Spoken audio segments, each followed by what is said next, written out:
Hi, hello, I'm Ever, and welcome back to Everso. This will be the reading of a fic titled The Clairvoyant Boy by Mail and Mayhem on L3, and I'll be reading chapter 15 and 16. Chapter 15 The Ghost of Purposelessness. When Izuku awoke the next morning, he felt more well rested than he had in years. At first, he had panicked, assuming he had slept through his alarm, but then he remembered there was no school for first years, as it was the day of the second year's sports festival. Deciding to get some work done instead of sleeping another hour, Izuku rolled out of bed. He forgets getting dressed, choosing to stay in his pajamas. When he exited his room, he was surprised to see Oboro sitting at his kitchen table. The ghost was focused on something in front of him, not even noticing when Izuku entered the room. Izuku wondered what Oboro was so enthralled with. It couldn't be a book or anything because Oboro couldn't flip pages. It also wasn't a TV because Izuku knows he didn't turn it on before going to sleep. Izuku moved to the other side of the table, making sure Oboro could see him rather than sneaking up on him. All that was in front of the ghost was a pen, which Oboro was trying his hardest to lift. Izuku cleared his throat and Oboro's head showed up. "Hey, sleepyhead! Look who's finally up!" Oboro smiled, his posture straightened. Izuku paused to examine the ghost. Something was up.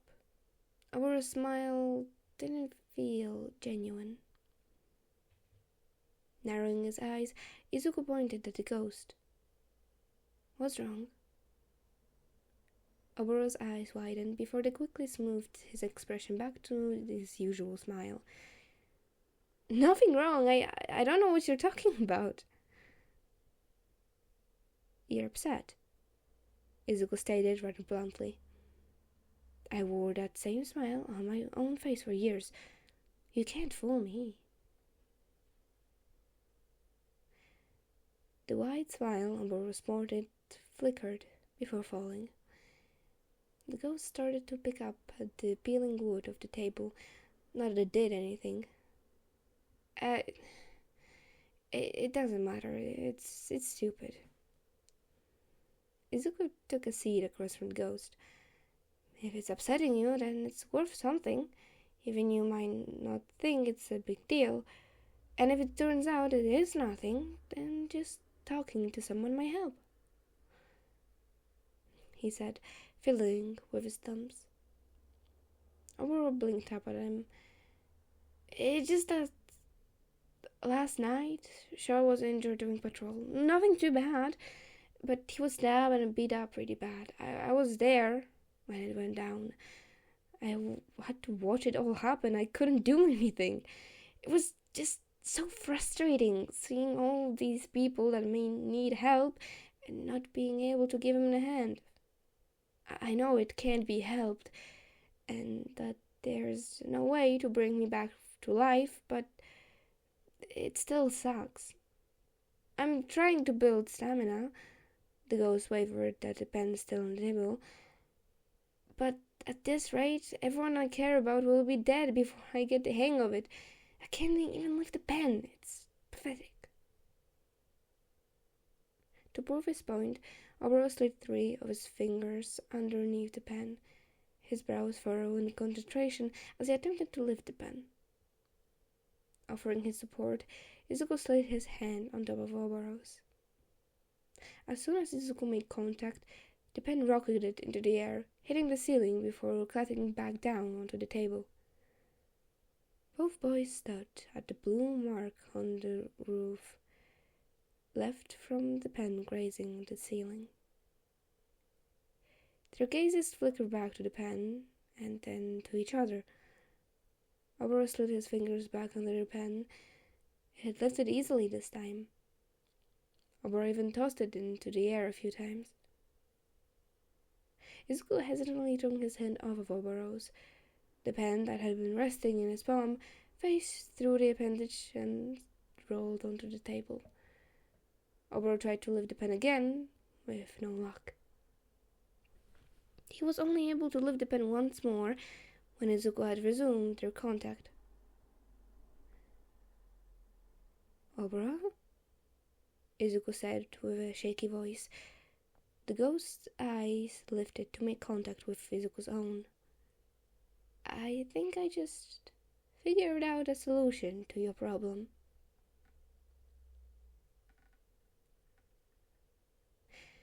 Mio considered herself a pretty successful criminal. She had completed many robberies, drug deals, and even a few murders, and had never been caught.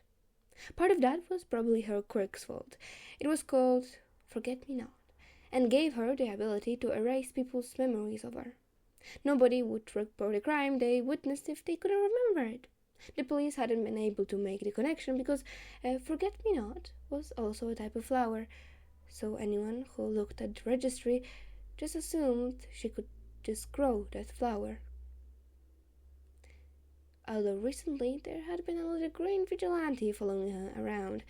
She erased the kid's memories every time she encountered him, but the kid kept coming back.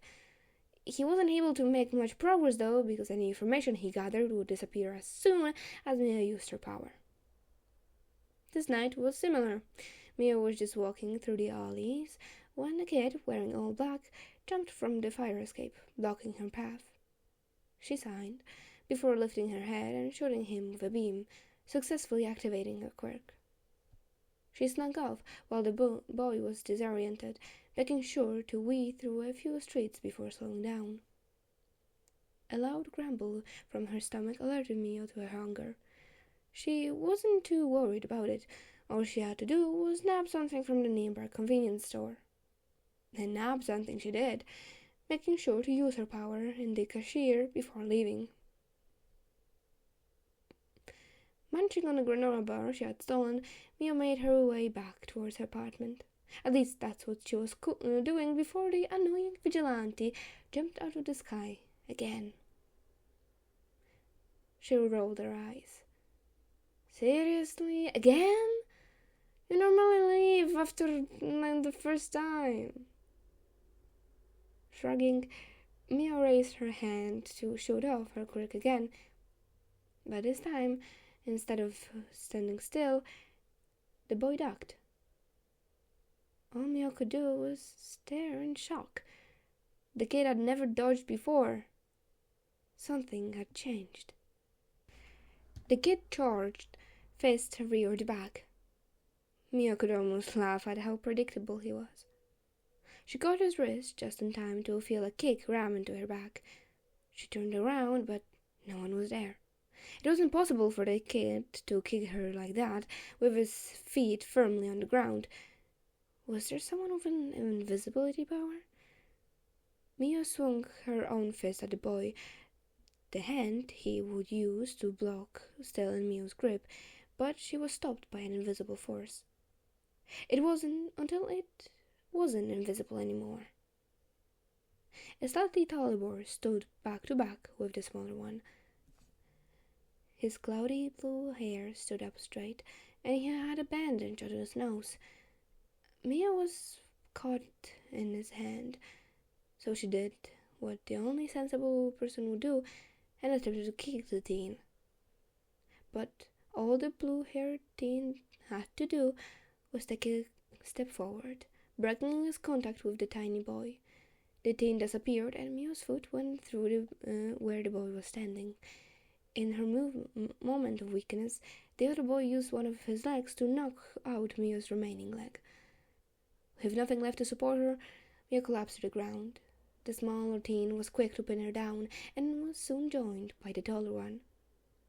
Pulling out zip ties from who knows where, the original kid tied Mio's wrist behind her back, keeping his ankle against the other teen's torso. Mia withered on the ground, trying her best to escape the butts, but the teens were effective, and she was unable to escape from the zip ties until the police came to trade them out for quick suppression cuffs, and by then the boys were long gone. The truth about Izuku's quirklessness had spread. He didn't know how, but every one of his classmates knew he didn't have a quirk. As soon as Izuku had walked through the doors in his classroom, he felt dozens of eyes looking up and at him.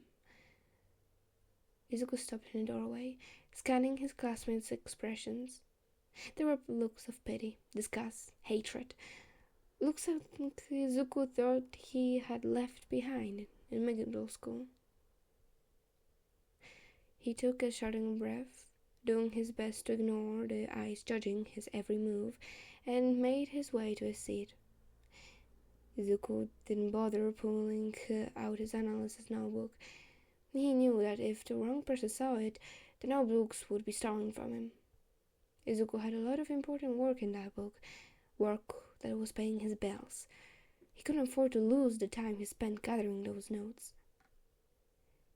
Hanging his head, Izuku stared down at the clean desk.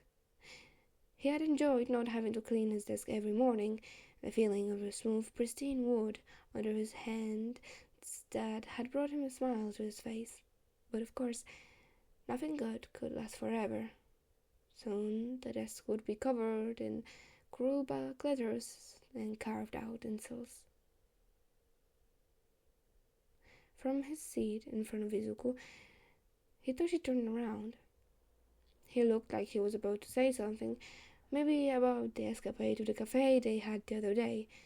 Something on Izuku's face stopped him, though, as his jaw slowly closed and his eyes furrowed. "Are you okay?" Hitoshi asked, his head stilling slightly. Izuku nodded, unable to gather the energy to actually speak.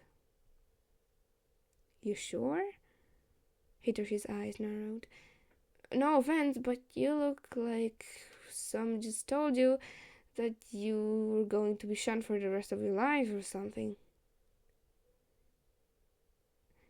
Izuku really did try to hold back his tears, but Hitoshi's joke hit a little too close to home. Hitoshi's eyes widened in concern as Izuku choked out a silent sob, hiding his face in his sleeves. Izuku tried his best to calm down. He really didn't want to be caught crying in the middle of the class.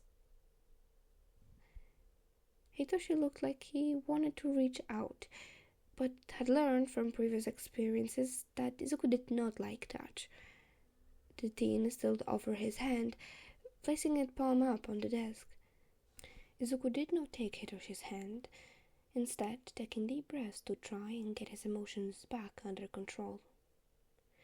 It took only a minute or two until Izuku's silent tears had subsided. Hitoshi passed him a tissue from his backpack. "Thanks," Izuku mumbled, dabbing the wetnesses away from his face. Hitoshi nodded, too immersed in his own inner conflict to talk. Just as Hitoshi gathered the courage to ask Izuku whenever he had been mulling over, President Mike burst into the room. The teacher's usual energy had not dimmed in the slightest, even with the busy events from the week prior. He quickly sped through the attendants, oblivious to the ghost entering the classroom via the wall. Just as Izuku was about to pull out his most recent commission, President Mike called on him. "Oh, and before we start, Shinzo and Midoriya," he pointed to each boy as he said their names. "Nezu wanted to talk to you. He said to meet him in his office." Izuku blinked in surprise. Why would the principal want to talk to both of them? If it was just Hitoshi, Izuku would understand, because he had gotten first in the sports festival.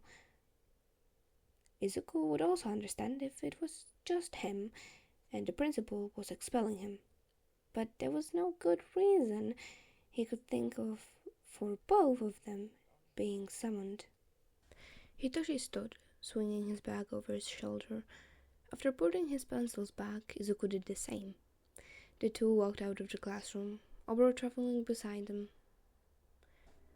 "What do you think he wants to talk about?" Oboro asked. Izuku shrugged. He really didn't know. Shota was awoken to a small pat on his leg. It was Nezu, waking him up for the meeting they were about to have with the two of the Gen Ed students. One of the students was his son, Hitoshi. The other was Hitoshi's friend, who he had been told had an incredible mind. They were going to ask the boys if they wanted to transfer into the hero course. Shota knew that Hitoshi would take up the offer right away. His dream had always been to become a hero. He didn't know what Midoriya would want.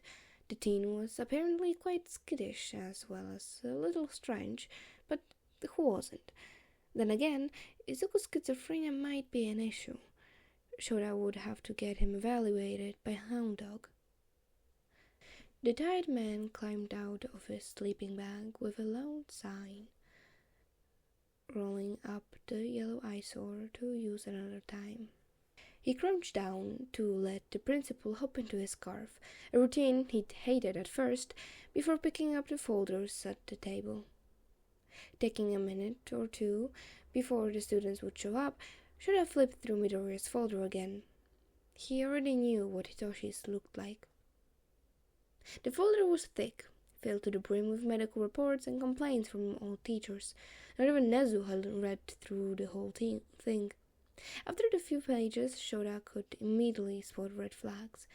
It seemed like every mistake Midoriya had ever made was written down. The first page was filled with stories of Izuku speaking in class. There were also complaints about Midoriya picking fights, even 1 or 2 incidents where Midoriya showed up with wrong color socks and had been dress-coded. That had been a shock when Shota had first read it. Not even he himself was that strict with a dress code, and Shota liked to think of himself as a fairly stern teacher. He placed the file back onto the desk just in time, as 2 seconds later, Hitoshi was pulling the door open. Midoriya stood nervously behind him. The 2 teens entered the room. Midoriya jumped when the door shut automatically behind him. Hitoshi laughed. Midoriya didn't startle as much when Nezu popped out of Shora's capture scarf and waved. In fact, Hitoshi seemed more shocked than Midoriya did. Shota hid his evil grin when his son turned to Midoriya just to see him waving at the principal, not fazed in the slightest. Hitoshi's eyebrows only furrowed further as he also waved. "Am I a rat? Am I a bear? I am the principal of UA," Nezu chimed. This time it was Midoriya that looked confused. Shota couldn't even bring up to guess why. "We have called you here today to talk about your performance in the school festival. You qualify to transfer into the hero course if you so choose to. This meeting will tell you what exactly to expect if you accept," the Kamiya-chan explained, clasping his 2 palms together. Shota looked over to the teens. Hitoshi looked absolutely ecstatic. At least he did to Shota. Anyone who did not know the boy might think that he simply did not care. At his side, Midoriya was softly smiling with a look of pride. The only strange thing about it was that the expression was directed at Hitoshi, as if the boy was proud of his friend rather than himself. Just as Shota was about to analyze what Midoriya could be thinking, Nezu spoke up. "Because we are not too far into the year, there won't be much you have to catch up on. You will participate in internships, but it will have to be under one of UA's teachers so that you can get caught up on what little you've missed." Hitoshi shakingly cleared his throat, obviously intimidated by the principal. "Do we get to choose which hero we go with, or are you picking?" The teen definitely had a preference, most likely wanted to go with Shota. Besides him, Midoriya looked like he couldn't care less. Nezu riffed through Shota's scarf before pulling out one of the dozens of papers he had stored in there. He passed the paper to Shota, who slid it into Hitoshi's hands. There is a list of teachers you can choose from. We have recommendations, if you wish, but you are not required to take them. Hitoshi's eyes scanned the list. Midoriya leaned over the other boy's shoulder to get a closer look. The smaller boy would take a moment to whisper in Hitoshi's ear every few seconds, who would nod before continuing to read down the list. At one point, Hitoshi turned to whisper back to Midoriya, just loud enough that Shota could hear it. "Who are you going with?" Midoriya leaned back with a puzzled expression. "Me?" He pointed a finger at his chest. Raising an eyebrow, Hitoshi nodded. "Yeah, this offer is for both of us." He waved at the paper. "Why else would you have been called here?" It's almost funny how much Midoriya's eyes widen as the boy realizes the conversation had also been about him. However, the shock is quickly replaced with denial. Shota watches as Midoriya's panicked eyes scan over the adults in the room, looking for some kind of confirmation, hopefully providing the boy with some relief. Shota nods. The boy's eyes water, but no tears fall. At least not any that Shota sees, as Midoriya looks down at his lap, blocking Shota's view. You know I'm Kirkus, right?" He mumbles, his hand oddly wrapping around in the air. Shota moves his gaze from the hand onto Midoriya's still hidden face. "Yes, we know you're quirkless. The offer still stands." Midoriya's eyes peek out from behind his bangs before he goes back to looking at the hand still strangely curled around the air. "I would like to decline." The statement stings a harsh tension in the air. It's a very generous offer, but I don't believe I'm cut out to be a hero. Midoriya's head jolts forward slightly, as if someone had whacked him in the back of his head. Everyone in the room watches in silence, Nezu being the one to finally break it. "We could set you up with a trial period," he offers, his paws clasping in front of him. "You could participate in the internship, and if you don't believe heroism is cut out for you when it ends, you can transfer back to 1C. Midoriya bites his lip. Hitoshi looks at the other team hopefully. It takes the student a minute or two to come up with an answer, a thoughtful look on his face the entire time. "Sure, I will try it out." He squeezes the air. Nezu's loud clap in Shota's ears distracts Shota from the boy's strange behavior. "Perfect! Who would you like to enter with?" Hitoshi spoke up for the first time in a while. "I think I'm going to go with Eraserhead," he continued, when Shota raised an eyebrow. "You have a similar fighting style to the one I want, and you're underground." I think I will go with Yamada-sensei, if that's alright," Midoriya mumbled. This time, it was Hitoshi's turn to raise an eyebrow in question. "Well, he's really good at hand-in-hand combat because he can't use his quirk that much because of civilian casualties." Shota nodded in approval. "That's smart. Yamada's a good choice." Blushing at the praise, Midoriya ducked his head. He cleared his throat. "Thanks." Nezu pulled out 2 more papers from who knows where and handed them to the teens. "Get these signed and hand it to your teacher. They have to be back before the internship starts." Nezu waited for both teens to agree before dismissing them. They were quick to evacuate the office. The chimera waited until the boys were sure to be far away, and then crawled down from Shora's scarf to perched on the desk. Organizing his paper, he cleared his throat. "In all my years of being the principal, I don't believe I've ever saw someone decline that offer. It's quite peculiar." Shora huffed in agreement before the rat continued. "I don't believe it was out of dislike for becoming a hero, but perhaps the result of many telling him he could not achieve that dream. That is why I pushed for him to at least try. This way, we can hopefully get Hisashi to convince him to follow his passion." "Good idea," Shora acknowledged, grabbing a fresh cup of coffee from the pot. Nezu glared distastefully at the beverage. "That's all. You best head to your classroom. You have a class in 10 minutes. Shora nodded, practically inhaling the coffee before filling up another cup. He would need it to deal with the hell class.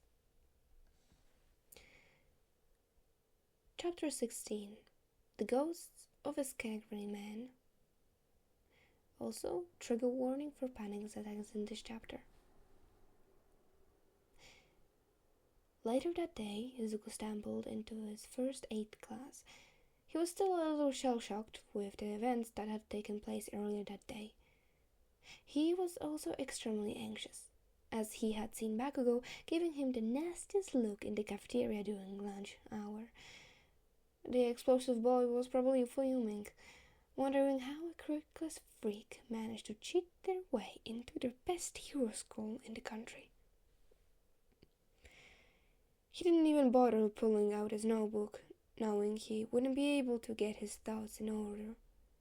From beside his desk, Oboro nudged him. "You good?" Shakingly, Izuku nodded. Oboro raised an eyebrow to the obvious lie. "I promise I'm fine," Izuku signed to the ghost. "Just a little shaken." The ghost offered a knowing smile before patting Izuku on the back. The chatter had been filling the room ceased as Flat King swung the door open and ended. The man immediately began to introduce the assignment for the day, which would be a group project. Izuku had to resist crawling into a ball and bawling his eyes out. He hated group project with a passion, usually because he either did all the work or none of it. Unfortunately, group projects were also what saved his grades back in middle school, as he would be allowed to get as high as a grade he wished without being worried about being called out for cheating.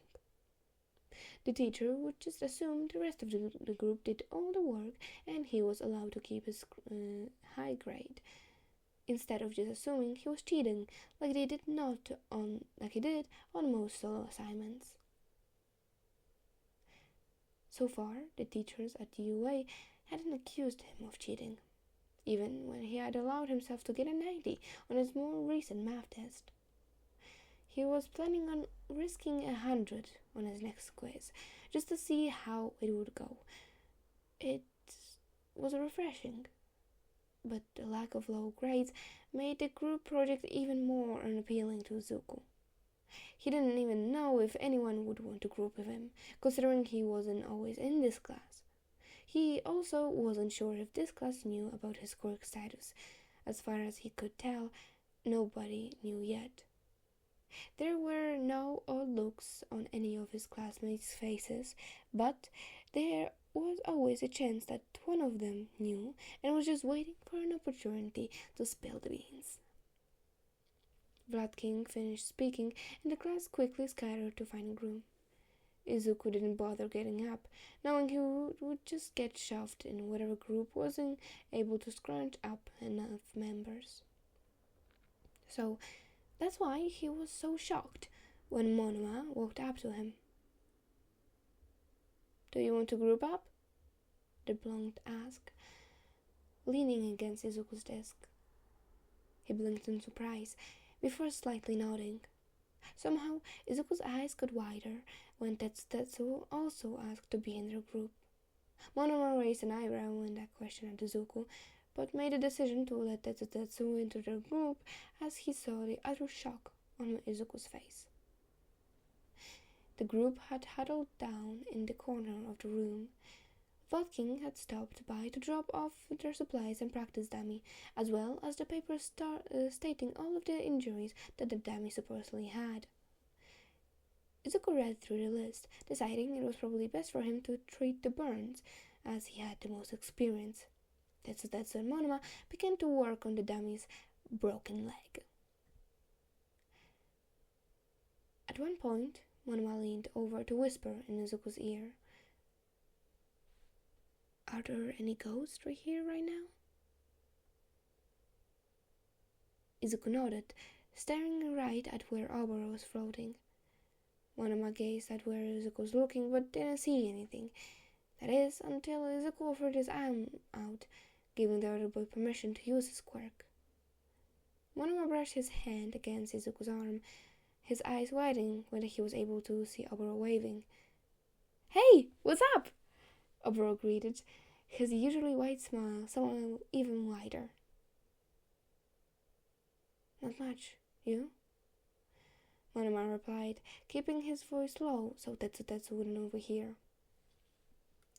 Oboro's eyes sparkled. "I'm great! We actually figured out this really good thing with Izuku's quirk. Do you want to tell him or should I?" The ghost raised an eyebrow at Izuku. Waving his hand, Izuku huffed. "I don't care. Knock yourself out." He went back to applying the burn cream into the dummy's wounds. "So I was sitting in the kitchen and I was pretty gloomy. I'm friends with a pro hero that got injured, so I felt pretty calmly."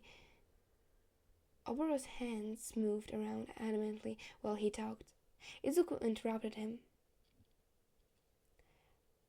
"Are you ever going to tell me who this pro hero is, or I'm just going to have to guess?" he asked, wrapping in the arm of the dummy with some of the bandages.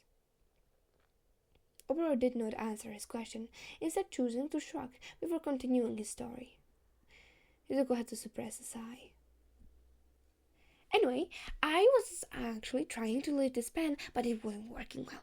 That is, until Izuku came over and put his hands on mine. Then the pen flew into the air. And there's actually still a mark in the ceiling when the pen hit, so we realized that if I'm touching Izuku, then I can touch the object in the real world. So then we went out to and..." The ghost was cut off by Izuku showing his hand into his mouth, which looked like Izuku just sticking his arm out straight to anyone else. When Oboro stopped talking, Izuku moved his hand from the ghost's lips to sign something to him. "Do not tell him about that. Don't you remember that what we did was illegal?" He flickered Oboro's forehead for good measure.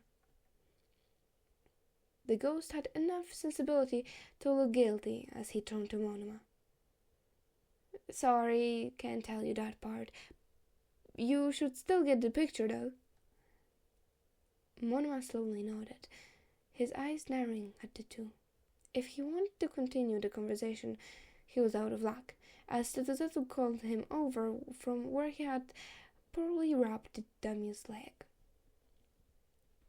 Izuku shrugged when Monoma's glare shifted onto him and then tossed him to a roll of bandage. "Wrap the bandage around his leg first, then both the leg and the splint. The wood could give them the splinters, which is not a good idea when it comes to exposed veins." Catching the bandages, Monoma nodded. He then turned to help Tetsu out of whatever disaster had happened while they were conversing. Oboro floated in front of Izuku, signing so that Monoma wouldn't be able to hear him. "That guy doesn't seem too bad to me." Izuku smiled before signing back. "He doesn't seem that bad to me either." There was absolutely no way that Izuku could have predicted the chaos that would arise that afternoon. He had just been walking to math, which was the last class in his busy day. He had to pass by the teacher's lounge, as he always chose to take the long way. The normal hallways were too crowded for comfort, so he used the floor above to travel. He was talking with Oboro. Oboro was talking, Izuku was signing, so he didn't get overheard by the occasional passing student. He didn't want everyone to think he was crazy, especially since he knew his quirklessness would be spread across the school by the end of the week. Normally, he walked past the teacher's lounge without bumping into any teachers. This time, he did. Literally. Izuku had been so busy signing to Oboro that he hadn't noticed the scrawny but tall man exiting the staff room. He ran right into the man's chest before flying backwards onto his butt. Slightly disoriented, Izuku looked towards Oboro for a helping hand, choosing to ignore the man's repeating apologies, but instead of locking eyes with Oboro, Izuku managed to find the eyes of 7 different ghosts. Panic spiked in Izuku's chest. He didn't like being near that many ghosts at once. There were too many of them to fend off. If they all chose to attack him, he wouldn't survive. He also couldn't expect this man to protect him. He never trusted people who had ghosts, and this man had 7. That was the most Izuku had ever seen tethered to one person. Izuku's breathing didn't slow down. Neither did the sweat pouring down his back of his neck. He scanned over the ghosts. Most of them were male. 2 of them had pale white hair, one with striking green eyes, and another with a scar across his eye. There was another man with a scar, a giant X in the center of his face. His hair was a light red, borderline pink. Beside him was a man dressed in a similar outfit. His hair was blue and pulled back in a spiky ponytail. A tall, muscular man with no shirt was leaning towards Izuku. The boy scrambled to get away from the bald man. Luckily, the man couldn't get any closer, as he was being held back by a tall, black-haired woman. Half of the woman's hair was pulled back up, but the rest hung down her back. Across from her stood a black-haired man who had his coat pulled up to his mouth. It sort of reminded Izuku of Best Genius. The woman took a step back. Her mouth was moving, but Izuku couldn't hear what she was saying. Cotton filled Izuku's ears as he fought to get a proper breath. He's pretty sure the living man had stopped apologizing, as his mouth had stopped moving. His hands drifted closer to the panicking boy. Izuku violently flinched backwards as the hands drew back. Sometime, while Izuku's vision was fading in and out, the man was pushed to the side and replaced. Except the new person wasn't hovering over Izuku, instead sitting an arm's length away, giving the panicking boy as much space as he needed. Izuku was grateful. He didn't know if he'd been able to handle anyone else trying to touch him. Out of the corner of his eye, Izuku could see Oboro attempting to get the other ghosts to leave. He didn't think it was working though, as the ghosts were still attempting to get a closer look at the clairvoyant boy. Izuku's pretty sure some of them were talking, as well as the figure that had sat in front of him, but he couldn't make out what they were saying through the ringing in his ears. Izuku sat like that for a while. People were staring at him, both living and dead, while he thought to get air into his lungs. He only began to calm down when the original man decided to leave, bringing the gaggle of ghosts with him. The hallway was empty once again, the only people occupying it being Izuku, Oboro, and the man that had joined them earlier. With his vision beginning to clear, Izuku could recognize the figure as his homeroom teacher, Present Mike. The man was speaking. Izuku was pretty sure he was rambling about some book he had read. He kind of wanted to listen to the rant, but couldn't find the energy to tune into whatever was being said. So he just listened to the hum of the voice, doing his best to slow his breathing to an acceptable rate. Eventually, Present Mike seemed to clue into the fact that Izuku was calming down as the retelling of the book ceased. "Hey kiddo, you back with me?" he asked, making an effort to keep his hands on his lap where Izuku could see them. Izuku took another deep breath before shaking oddly. Tilting his head to rest against the wall, Oboro took a few experimental steps forward. Izuku didn't flinch away this time. When the ghost had gotten close enough, he sat down and softly offered his hand. Izuku didn't hesitate to take the appendage in his grasp. Present Mike smiled at him. "All right. Do you think you could match my breathing?" The man took an extravagant breath. Izuku thought it was a bit childish, but he complied anyways. There were a few times he messed up, but his teacher didn't seem bothered. It almost made Izuku cry how patient the man was being. If this was his old school, he would be getting yelled at for blocking the hallway or seeking attention or some other stupid excuse that his teacher would come up with. After a couple of minutes, Izuku found his breathing shifting back to a normal pace. Present Mike stopped his over-exaggerated breathing as soon as Izuku had gotten control of his. The three sat in silence. Even Oboro was uncharacteristically quiet. All Izuku wanted to do was bask in the silence, but Present Mike had other plans. "Do you think you're okay to walk now, so that we can get you to the recovery girl?" Izuku's breath caught. He began to rapidly shake his head. If Oboro had bones, Izuku was positive they would be breaking with the iron grip Izuku had on his hands. His teacher immediately began to backpedal. "Okay, it's okay. We don't have to go to see her, as long as you can take a deep breath for me. Does that sound okay?" Izuku nodded before he inhaled, allowing his chest to fill before shakingly breathing back out. Oboro squeezed his hand in support. Izuku squeezed back, grateful that the ghost couldn't feel pain. Present Mike kept his hands visible while he cleared his throat. "Could I check you over for injuries?" He spoke slowly, as if he was afraid of saying something wrong would hurtle Izuku back into another breakdown. Although that might not be a terrible assumption, as Izuku was really close to shutting everyone out and crying his eyes out. But instead, he took a deep breath and hesitantly fiddled with a loose thread on his pants. Present Mike seemed to understand the teen's hesitance, as he mulled over his thoughts for a second before offering a solution. "How about I just check you over your head, and if you don't have a concussion, then I can trust you to let me know if you have anything else that needs to be treated." Unable to find the will to speak, Izuku just nodded again.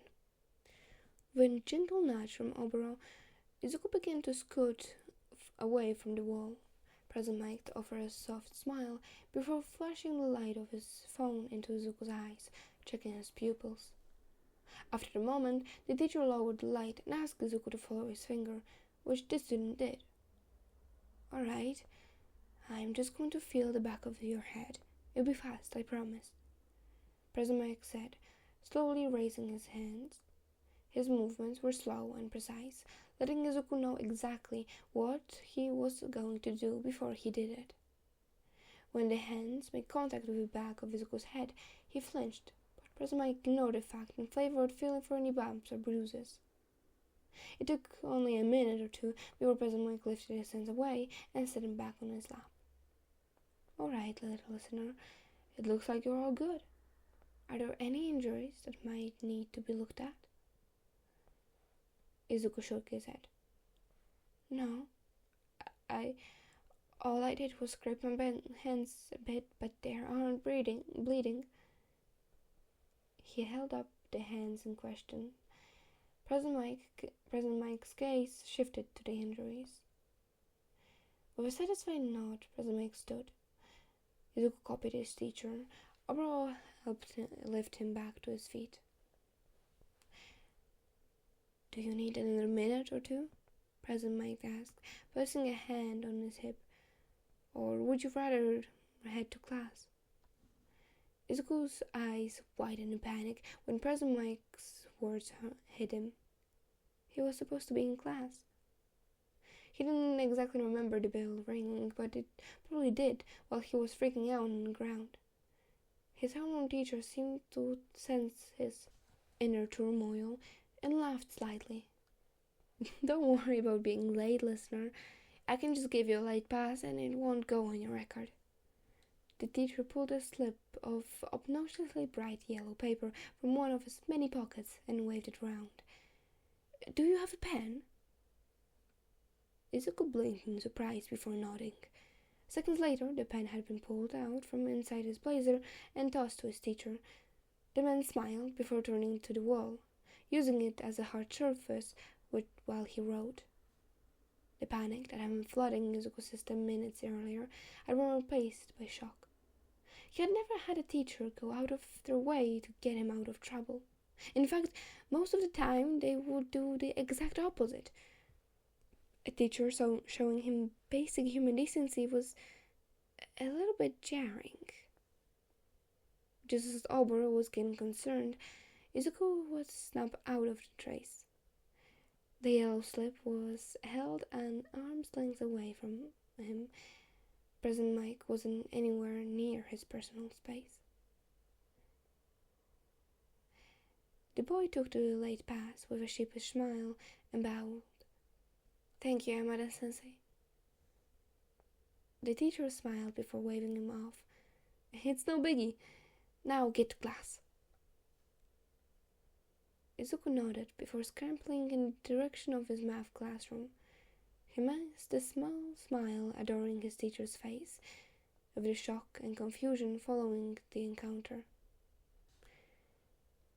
Izuku had completely forgotten about the 7 strange ghosts. And that's it for this episode. I hope you liked it. It's a bit rushed because there is some construction going near and there is no Slack every waking hour, and so good I'm late now. I don't know if this came out good enough, but nah, it has to do now. Maybe I will re-record it again later, but for now it's all I can give. I hope you liked it. I certainly liked the introduction of Yagi, and I cannot pronounce words anymore, so that means I have to go to sleep. So have a great night or day, and bye bye.